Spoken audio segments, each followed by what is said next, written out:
Nearing the end of 2021, I moved to Canada. I started drinking a lot, I became very lazy, and I lost sight of my goals. Fast forward to March of 2022, I've launched my website, I started a print shop, I registered my business here in Canada, and I created a YouTube channel. What has been the biggest contributing factor to this turnaround? Journaling. So you might be wondering, why journaling? And to be honest, I don't really have an answer for that. It was just something I thought, fuck it, let's just give it a go. Like, what is the worst that could happen? Matt Diavella, Ali Abdaal talk about it on YouTube, and I thought, well, I mean, let's just have a crack. And that's what I did. I think it's been a legitimate game changer for the reason why I've been able to do so many things in the last couple months. So much further from where I was just sitting on the couch doing fuck all. So let's get into it. Now first I want to talk about how I journal, because everybody seems to have a different method or a different idea of how they should do it. So I mean, of course I have to have my own. And I break it up into 3 categories. My daily goals, my weekly goals, and my weekly meeting. So we'll start with our daily goals, and I break those up into 2 categories, tasks and habits. Tasks would be like, I need to spend an hour editing a video. I need to take photos today. I need to do this. A habit is like, I need to have a cold shower this morning. I need to meditate for 15 minutes. These are habits that I'm trying to cultivate. So inside tasks, I break it up into 2 more categories, my needs and my wants. This has been a bit of a game changer for me. I only learned this recently off a YouTube named Truthless, but I was having a lot of days where maybe I wasn't at 100%, and then I was getting down on myself because I wasn't getting all my tasks finished. When I heard about this from Truthless, it's kind of like your needs is what you need to get done for the day. This is the needle moving activities. They're going to keep you progressing, but your needs are when you're at 0%, when you're at your worst day. And your wants is when you're at 100%. Once I've got my needs done for the day, then the rest of the day is like, well, I'm doing more than I expected, so it's a win.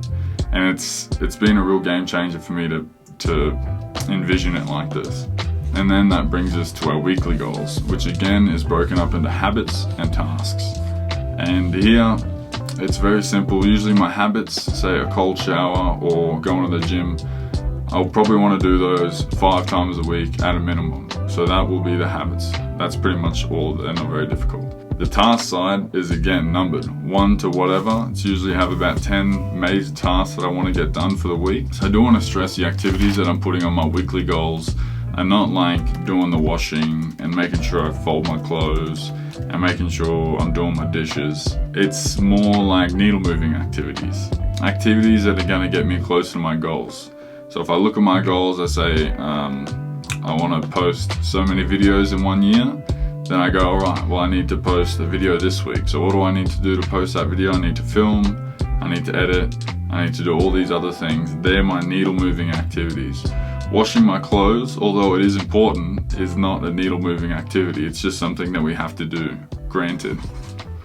And that brings us to our weekly meeting. And this is something I picked up from Rob Dial's podcast. So after I have my daily tasks, my weekly tasks, and then at the end of the week, which is usually a Sunday morning for me, I'll sit down and I have a stop, start, improve, or continue meeting with myself.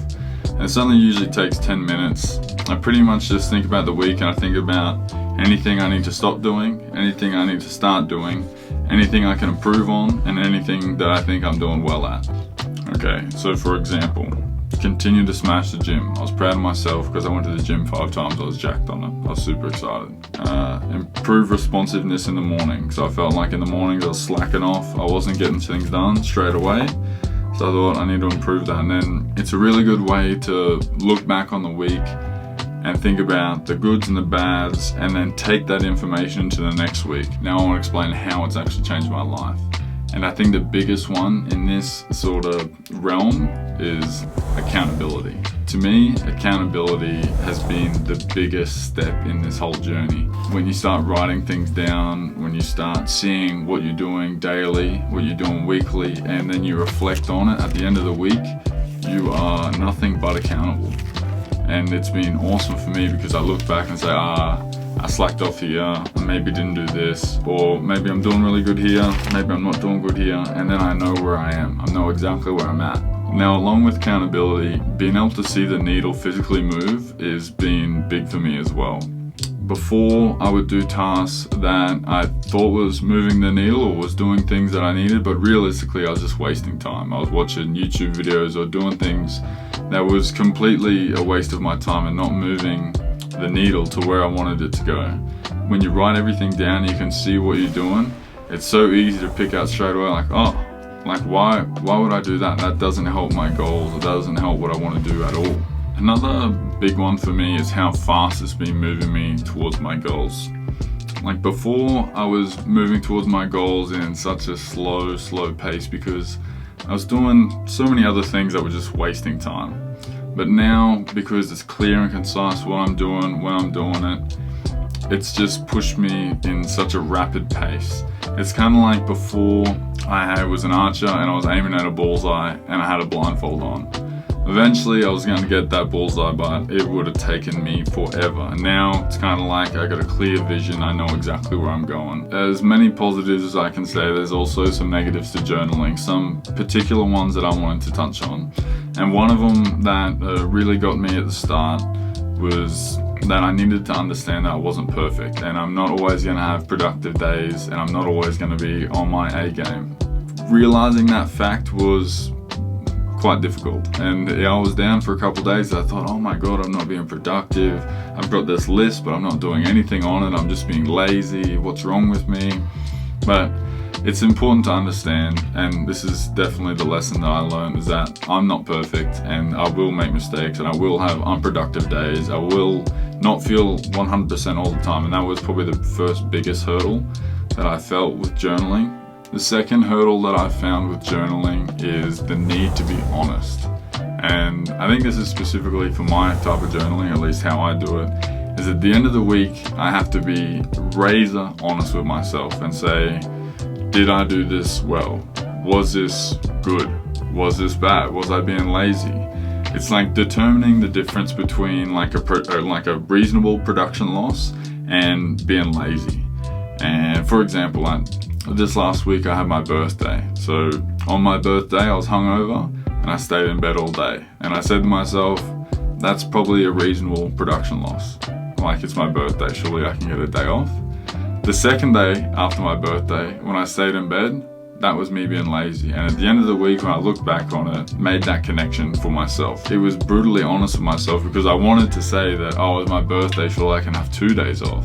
Surely I can have the whole week off. But it's taken that little bit of like, come on, like, am I being lazy or is it a reasonable production loss? And I think that's probably the second biggest hurdle that I found, is you just have to be razor honest with yourself. And once I really and truly was razor honest with myself, everything just exploded. It's been 10 times better. I think for me, it really comes down to, before I was journaling, I was in a place I didn't like. I was in a headspace that wasn't healthy. And now, a few months later, I'm in a headspace that is healthy and I'm in a place that I'm enjoying. And I would attribute a good 90% of that to just journaling, being able to see exactly what I want and where I want to go, and having it written down right in front of me. I think it's been a game changer. I think that's why everybody should try journaling. See you in the next one.